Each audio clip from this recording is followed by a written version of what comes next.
Salut bien-aimés dans le Seigneur, que le Père, le Très-Haut soit glorifié. Comme d'habitude, c'est toujours pour moi, votre frère, un grand plaisir de venir vous parler. Gloire au Créateur, double honneur à la personne du Mashiach. J'espère que frères, partout où vous êtes, vous allez tous bien. Voilà. Ceci n'est pas un enseignement biblique. Nous allons ici évoquer un ensemble de sujets en relation certainement avec la Bible, le social, le culturel. En gros, comme vous pouvez voir le titre de la vidéo, l'éducation blanchie de l'homme noir. Esclavage moderne. Je ne vais pas ici me présenter étant qu'un expert dans ces choses, mais je vais juste partager mon expérience personnelle, ok? Parce que dans mon esprit, ça fait des années, je vis une certaine révolution, ok, à titre personnel. Pourquoi je choisis d'aborder ce sujet, ok? Vous voyez, la parole nous dit, dans Jean 3,11, nous disons ce que nous savons et nous rendons témoignage de ce que nous avons vu. Ok, il est, à ce que je crois, de ma responsabilité de réfléchir autour de ce qui se passe, autour de moi, de contempler la réalité dans laquelle je vis et d'en tirer des leçons, des conclusions qui vont me permettre, ok, à mieux opérer dans un système qui est déjà établi. J'ai fait beaucoup de rétrospection par rapport à l'éducation que j'ai reçue, que ce soit spirituellement parlant. Quand je dis spirituellement parlant de la Bible, l'éducation académique que j'ai reçue. Je suis arrivé à la conclusion, ok, avant que cette révolution commence en moi-même, je suis arrivé à la conclusion, en fait, réellement, rien de ce que j'avais reçu comme éducation ne m'appartenait. Je ne pouvais pas me fixer dans ce système-là étant qu'un homme noir.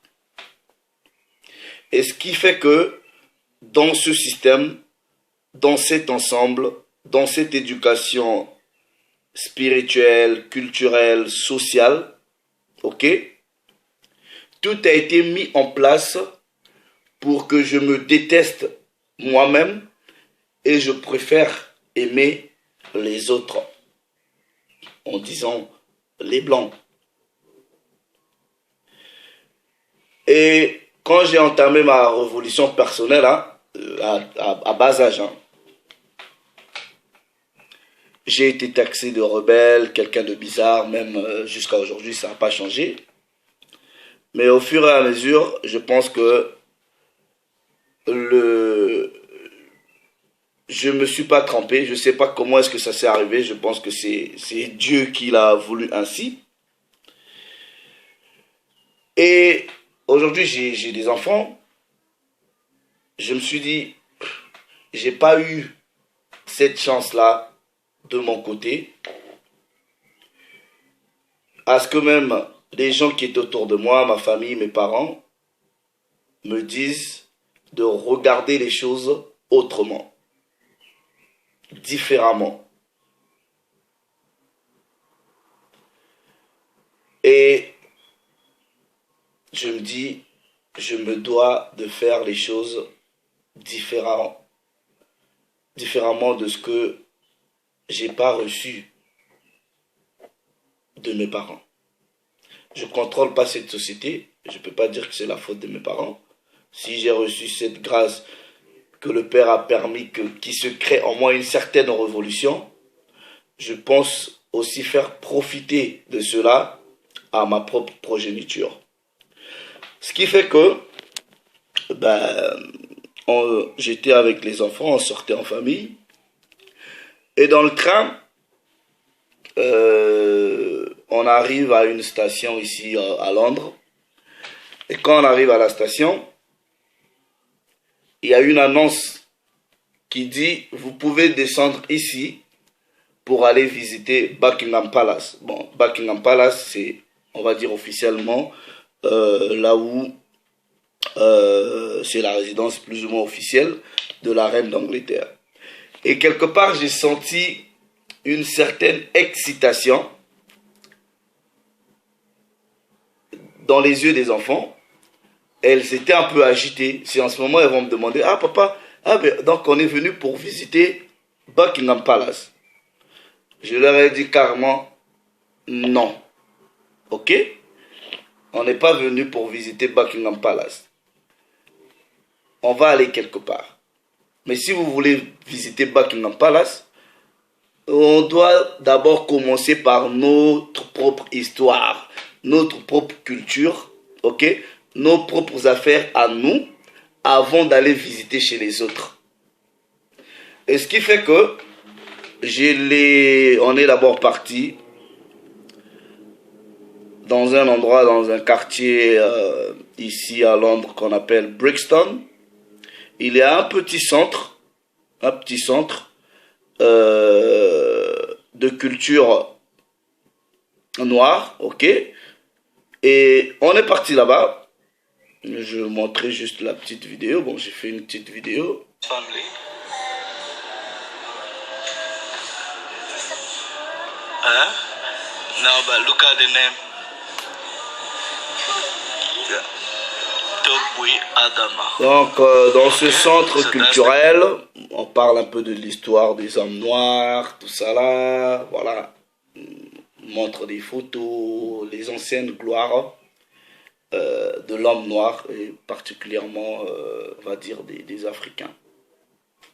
Il m'a semblé, premièrement, important que mes enfants se rapprochent de ce qu'elles sont avant que j'aille leur apprendre les histoires des autres. Family trees, okay? What is the family tree? What is the family Donc ici, bon bref, dans ce centre, on a pu voir des films carrément noirs, africains, on va dire ça comme ça, quelques histoires. Et à la fin, quand on est rentré, je leur ai demandé de faire un petit rapport, ok? Ce qui m'a plu, c'est que dans le rapport, même si après, au retour, on est passé par Buckingham Palace, les enfants étaient beaucoup plus fascinés, ok? De ce elles ont appris de l'histoire rattachée à leur peuple que ces histoires-là de reine d'Angleterre ou quoi que ce soit. Parce que l'on veuille ou non, ces enfants-là vont dans les écoles des Blancs. Donc, il est maintenant de notre devoir, nous étant que des parents, okay, de faire de la contre-éducation. Maintenant, pourquoi nous devons faire de la contre-éducation? Tout simplement parce que le système éducatif ou le système dans lequel nous sommes en train de vivre, surtout nous les hommes noirs, a été mis en place comme étant une nouvelle forme d'esclavage, mais ça va être de l'esclavage moderne. Sur la première forme d'esclavage, ils nous ont interdit l'éducation, de lire. Voilà. Ce qui fait que on s'est oublié. Au fur du temps et de l'âge, au prix du sang, de la sueur, des différentes luttes, on a réussi à avoir ce que eux, ils appellent certains droits. Bon, avec le mensonge, ils vous parleront soi-disant d'égalité, ces histoires-là n'existent pas. Ceux qui nous ont donné soi-disant ces histoires d'indépendance, ces histoires de liberté, soi-disant l'abolition de l'esclavage, nous ont dépassés en intelligence. Tout simplement pourquoi? Ils ont juste transformé notre condition d'avant à une nouvelle condition qui va sembler à notre yeux plus juste.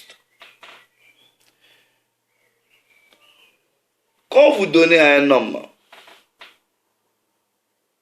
la capacité de penser, de réfléchir, de vivre sur un modèle qui est calqué sur l'autre, cet homme-là, il reste esclave. Je suis désolé. Quand je prends le programme scolaire dans nos pays dits africains, aujourd'hui je vous fais une vidéo, je parle en français, je ne parle pas dans des langues dites africaines. Donc quelque part aussi, ça reste de l'esclavage moderne. Mais on le fait parce que tout le monde ne parle pas peut-être nos langues, on va dire ça comme ça, d'où je viens. Quand vous prenez le cursus ou le programme scolaire des pays dits africains, on nous apprend quoi là-bas? Tout est blanchi. Tout est blanchi. Mais est-ce que l'homme blanc ici se peine à aller apprendre l'histoire de Sundiata Keita, par exemple? Non. Ils s'en foutent. Donc, ces noirs-là doivent se révolutionner, je suis désolé. Vous partez chez les Asiatiques ou chez les Arabes, est-ce qu'ils apprennent les histoires des Blancs comme telles? Vous pensez que le programme français va être la base de l'éducation chinoise? Vous voyez, en Afrique, quand votre enfant va dans une école soi-disant française, les parents sont fiers. Parce qu'ils pensent que le programme français, c'est ça la meilleure éducation. Non, vous pouvez dire que c'est la meilleure éducation parce qu'il y a un défaut. Quelque part, le défaut, c'est que c'est quoi? C'est que vous n'avez pas les structures qui sont basées sur ce que vous êtes. Sur ce que vous êtes. Ce qui fait que même les Noirs, vous voyez, quelqu'un qui parle en français, qui fait des fautes, ce serait quand même ces mêmes Noirs-là qui vont se moquer de cette personne-là. Vous vous moquez d'une personne qui parle une langue étrangère. Vous rentrez dans certaines familles où parler nos langues dites africaines, c'est un non-lieu, c'est une honte. On doit se révolutionner. Et quand nous ramenons même ces détails-là dans la Bible, ok, vous recevez une éducation soi-disant chrétienne où tout est blanchi. Tout est blanchi.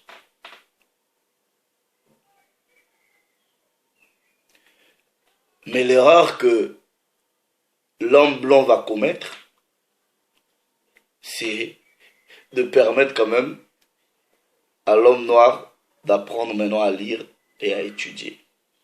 Donc là maintenant, ça va être la responsabilité personnelle de transcender ce clivage-là, ce système-là, cette matrix-là dans laquelle on nous a mis. Vous devrez être encore plus intelligent.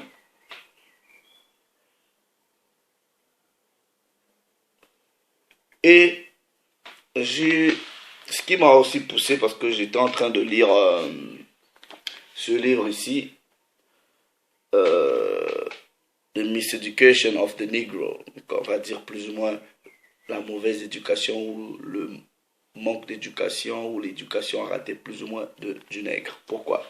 Ça ne veut pas dire que vous n'avez pas d'éducation, mais on vous éduque, on vous donne de la formation, ok, qui est calquée sur l'autre.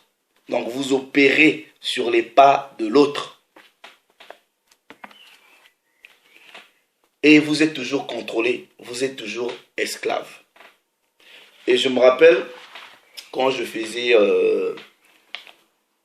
une dissertation, et mon directeur d'études, vous voyez, quand vous voulez faire, vous avez un directeur d'études, il a demandé aux gens de son groupe, hein, voilà, qu'on lui fasse quelle proposition de sujet on avait. Et quand j'ai eu une réunion avec lui, il me dit, ah, Allegra, ben, en fait, tu penses traiter de quel sujet? J'ai dit, je vais traiter, ok, de la mauvaise représentation. Je vais traiter le printemps arabe, mais surtout comment vous, les Anglais et les Français, avec vos médias, ok, vous donnez une fausse représentation de ce qui se passe non sur le terrain et aussi sur la personne de Kadhafi. Je ne suis pas ici en train de défendre Kadhafi, mais on est sur la base de ce qui est académique.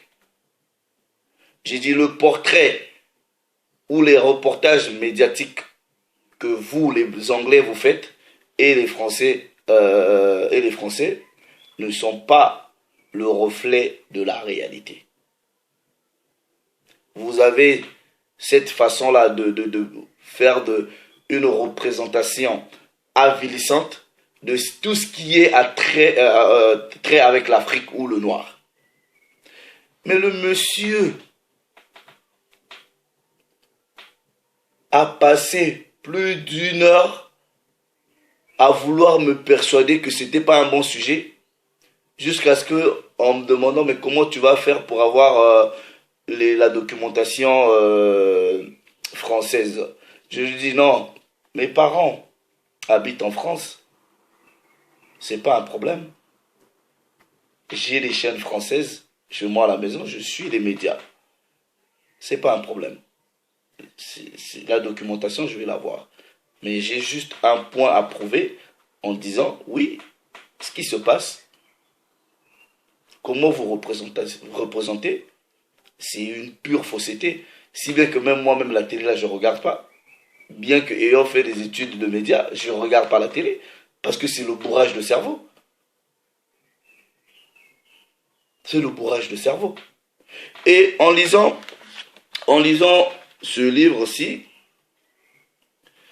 il y a quelques citations, une citation que ce monsieur dit, il s'appelle Carter Godwin Woodson, un très très bon livre pour ceux qui parlent anglais, je suis désolé pour mes frères francophones.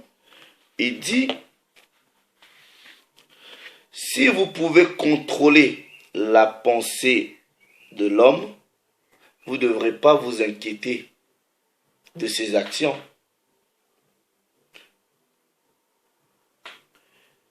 Et quand vous déterminez ce qu'un homme doit penser, vous n'êtes plus concerné de ce qu'il va faire parce qu'il est contrôlé.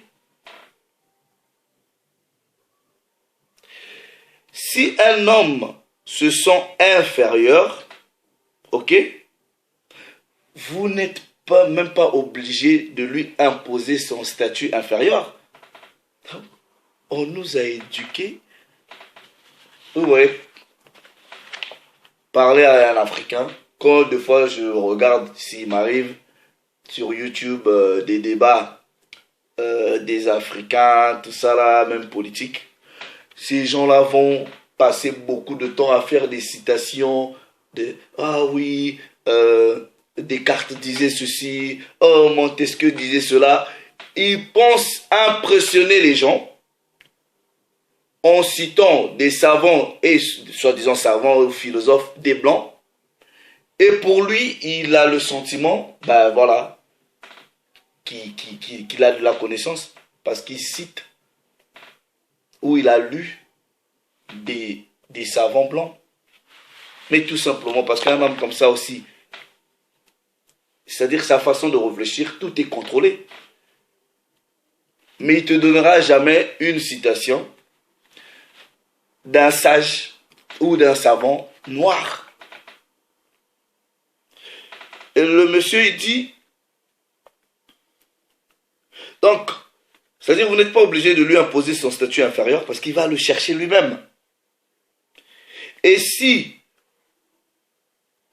vous faites de lui, c'est-à-dire vous le mettez dans un mécanisme à penser que c'est un rejeté, ok, il n'aura pas de problème à l'accepter comme ça.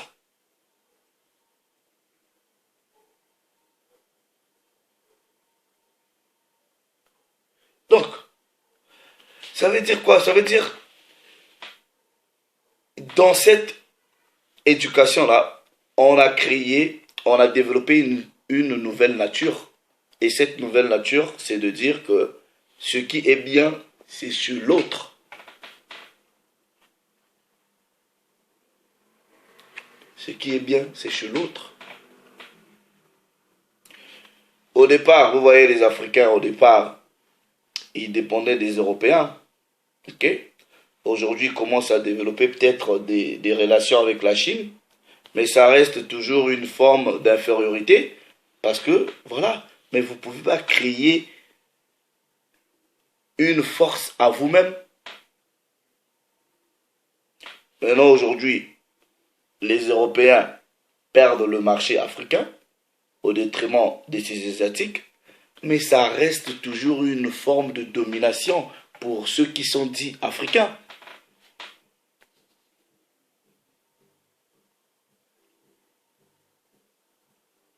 Donc, nous devrons nous révolutionner notre façon de voir les choses. Moi, que les gens disent ou quoi que ce soit là, vous voyez, quand même je sors pour aller acheter des choses, je commence à regarder. Je préfère aller payer plus chez quelqu'un avec qui j'ai une certaine connexion. Je vais vous expliquer en donnant des exemples. Si j'arrive dans un shop ou dans mon quartier, là, il y a plusieurs shops. Je donne un exemple, je mange beaucoup de bananes plantains. Premièrement, je dois aller dans le magasin de mon frère ghanéen, c'est un noir. Je dois d'abord aller là-bas. Si le Ghanéen, il n'a pas, je regarde un peu peut-être l'Indien en disant, bon, lui aussi c'est peut-être un immigré, donc ça va. Donc, comme on a un peu le rapport d'immigré là, ça va. Mais c'est un choix par défaut. C'est comme ça que je pense. Donc, si aussi l'Indien n'a pas, si le blanc a, là moi je peux aller acheter chez le blanc. C'est comme ça que je vis. C'est comme ça que je réfléchis. Je dois d'abord apporter de la force à des gens avec qui je peux avoir un certain rapprochement. Je suis désolé. Je suis désolé. Aujourd'hui, nous vivons dans un système ici, là, quand je vois les Noirs ont quoi comme pouvoir? Vous avez même vous travaillez, même l'argent que vous gardez là, vous gardez ça dans les magasins des hommes, dans les banques des hommes blancs. J'aime ce que font mes frères au niveau des États-Unis. Il y a des banques maintenant, aujourd'hui, des banques que pour les Noirs. Allez mettre votre argent là-bas. Mais au niveau de l'Europe ici, on est encore coincé. Les Noirs d'Europe aiment l'homme blanc. Quand je dis, ils pensent que l'homme blanc est supérieur. Si cette vidéo peut être écoutée au niveau de l'Afrique, vous êtes toujours des esclaves. Une décolonisation, ça se passe d'abord mental. Vous devez vous décoloniser de l'héritage culturel de ceux qui vous ont mis en esclavage. Dans vos programmes scolaires, enlevez toutes les histoires là des Blancs. Enlevez ça, enlevez-nous ça. Les Chinois n'étudient pas l'histoire française. Enlevez tout ça là de vos programmes. Et donnez à vos enfants l'éducation, la culture de leur peuple. En grandissant, s'ils étudient la culture des autres, que ce soit seulement un bonus. ça ne peut pas être l'objet de la base de l'éducation d'une personne. Ce n'est pas possible. Sinon, en grandissant, cette personne-là va opérer sur un modèle qui est calqué. Ça veut dire, en gros, c'est aussi une violation de droit quand vous imposez aux gens de vivre sur un modèle qui est calqué sur l'autre.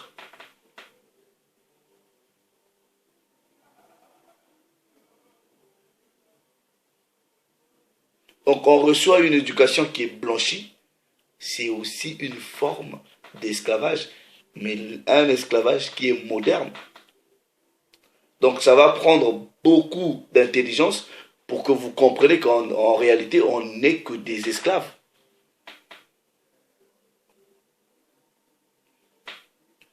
Je discutais avec mes frères congolais ici.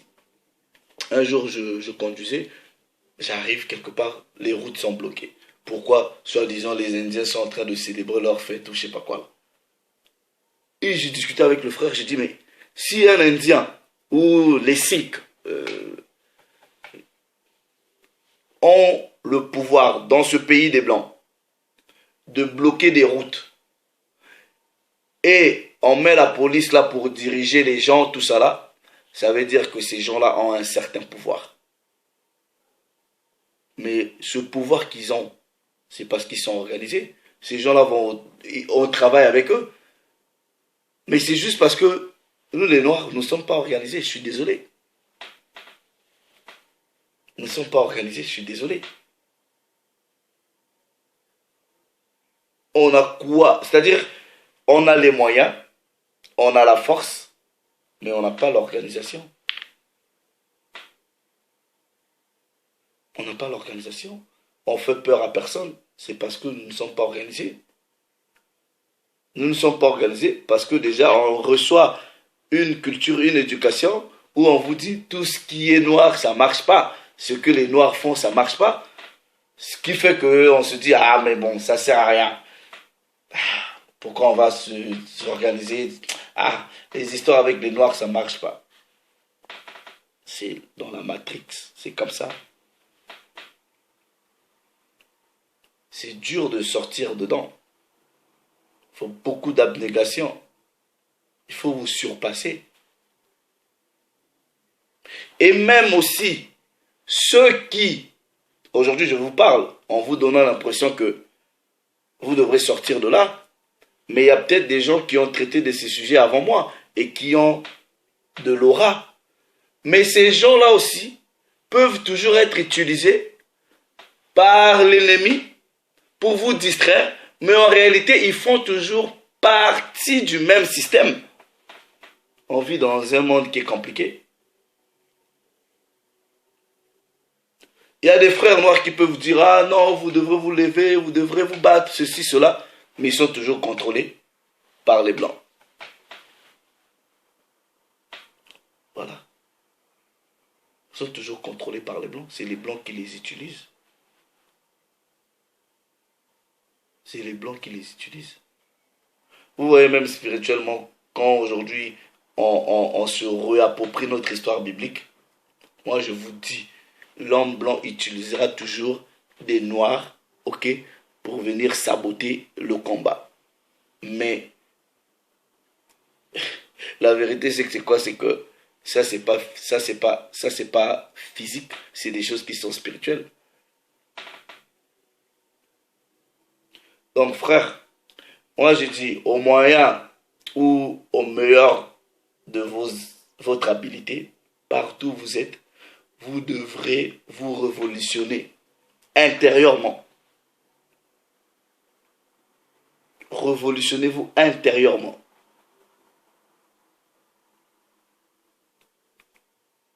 Videz-vous de tout ce que on vous a injecté depuis l'enfance. Commencez à vous intéresser à qui vous êtes, à votre propre histoire. Voilà. Moi, des gens peut-être peuvent me considérer comme étant un rebelle. Je ne suis pas un rebelle. Je veux vivre juste comment est-ce que Dieu m'a créé.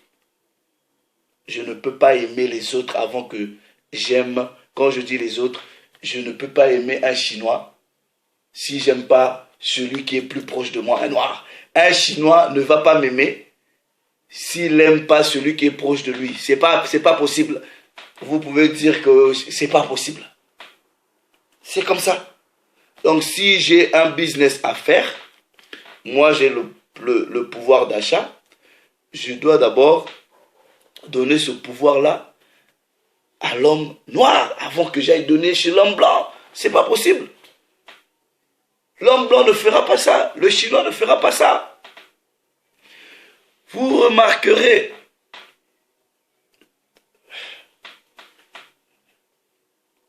c'est-à-dire, un jour je ferai même une vidéo, je vais dans un shop, ici.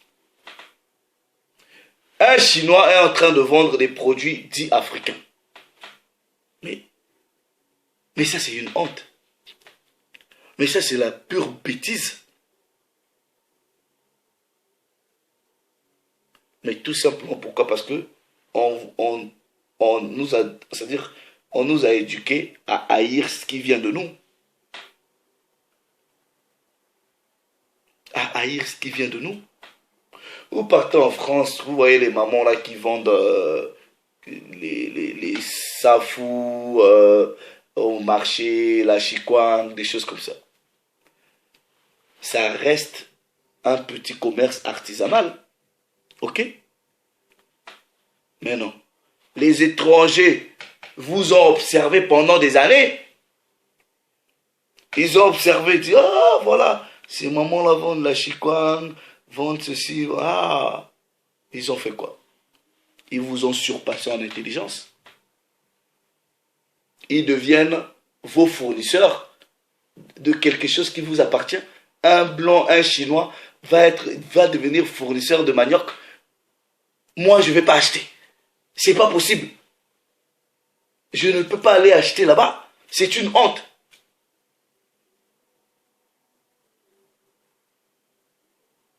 Vous verrez nulle part, comme je l'avais déjà précédemment dit.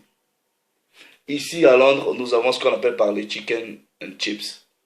Rentrez dans les chicken chips, vous verrez que c'est que les Indiens. Voilà. Les pizzerias là, c'est le business des Italiens. C'est leur histoire. Vous pouvez aller même apprendre la cuisine chinoise. Vous venez ici même, faites un restaurant chinois et on sait que le propriétaire c'est un homme noir. Les gens ne viendront pas. Parce qu'il y a des choses qui sont attachées aux origines et aux cultures des gens. Nous devrons nous approprier ce qui nous appartient. C'est pas possible, frère. C'est pas possible. C'est pas possible. Des Chinois qui sont devenus vendeurs de manioc, les Indiens vendeurs de manioc, et nous allons s'approvisionner chez les étrangers. C'est quoi ça? C'est pas possible. Bon, aussi aux frères qui sont un peu dans les business, des choses comme ça, vous aussi vous exagérez, parce que malgré des fois même on vient acheter chez vous là, vous exagérez aussi. Non seulement vous recevez les gens mal dans vos shops, vous saluez pas, c'est pas possible. Vous devrez aussi, you sort yourself out. Organisez-vous. Non seulement vos prix aussi sont exagérés, voilà quoi. Mais malgré ça, on vous aime. Mais vous devrez aussi coopérer. Apprenons notre histoire, apprenons qui nous sommes. Voilà, c'est tout.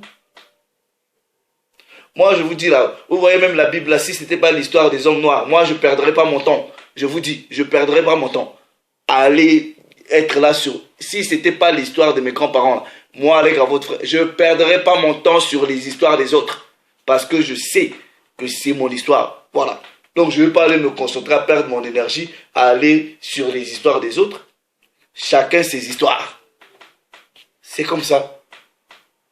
Si j'apprends l'histoire des autres, ça doit me profiter quelque part. Si ça n'a aucun profit, je n'étudie pas ça. Ça ne m'intéresse pas. Ça doit être à mon avantage. Si ce n'est pas à mon avantage, ça ne m'intéresse pas. Ça veut dire quoi? Si je prends, par exemple, un livre d'un homme blanc, c'est que j'ai mon avantage dedans. Je ne vais pas prendre le livre d'un homme blanc si ça ne m'intéresse pas. Si ce n'est pas à ma faveur, je vais faire quoi avec? Ça ne m'intéresse pas. Vous voyez? L'éducation a été blanchie. C'est une forme d'esclavage. C'est une forme d'esclavage. Mais non, nous devrons nous réapproprier notre histoire en adaptant notre condition actuelle à ce que nous sommes réellement. C'est en cela que nous pourrons opérer dans un système qui nous appartient. Et on sera à l'aise dedans. On n'est pas à l'aise. On n'est pas à l'aise. On pense blanc, on s'habille blanc, on réfléchit blanc, on écrit blanc, tout est blanc. Mais alors que tout ce que eux ils ont aujourd'hui là, les Chinois, tout ça là. Mais quand vous étudiez, vous réfléchissez, vous repartez en arrière. Ça, c'est des choses qui vous appartiennent. Aujourd'hui, on parle de technologie, tout ça là, Internet, les téléphones, mais recherchez qui sont les personnes qui ont créé ces choses-là. On doit seulement se réveiller et de sortir de ce sommeil-là. Il faut se décoloniser mentalement. Voilà. Et se défaire un peu de cette éducation qui a été blanchie. Dans les programmes scolaires ici, on n'étudie pas l'histoire des Africains. On n'étudie pas ça. Voilà. Pourquoi vous passez votre temps à étudier la gloire des autres si eux, ils ne le font pas? Donc, nous devrons créer les conditions des rapports de force. Comme chez nous, les Congolais ont dit au Tchelibaya, m'appelle Tchelibaya. C'est-à-dire, tu mets ici, moi aussi je mets. C'est comme ça. C'est des rapports de force. Vous voyez ce que la Corée fait là? Voilà. C'est des rapports de force. Vous voulez la guerre? Ben on va. Voilà, c'est comme ça. C'est comme ça. Si ces gens-là, soi-disant, vous voyez ici les Américains là, où ils se sentaient aussi supérieurs, ils devraient déjà aller en guerre. Parce qu'ils savent que l'ennemi aussi en face, voilà, c'est pas un petit garçon. C'est comme ça. Les Noirs doivent créer un rapport de force. C'est dans les rapports de force que nous voilà, rapport d'égalité. C'est comme ça qu'on va négocier. Donc voilà. Je vous conseille ce livre qui est vraiment bien. Ça vous permet quand même de réfléchir. Ça a été écrit par votre frère. C'est un homme noir qui a fait un constat, qui a regardé un peu plus ou moins le système éducatif. Ok, voilà. Le noir qui vient en Europe, qui étudie, qui repart au village en Afrique, il vient imposer un modèle calqué. Et il est même déjà appelé lui-même blanc. Donc voilà, nous devrons se décoloniser. Bref, je m'arrête là. Le Père s'est glorifié. Salut les amis.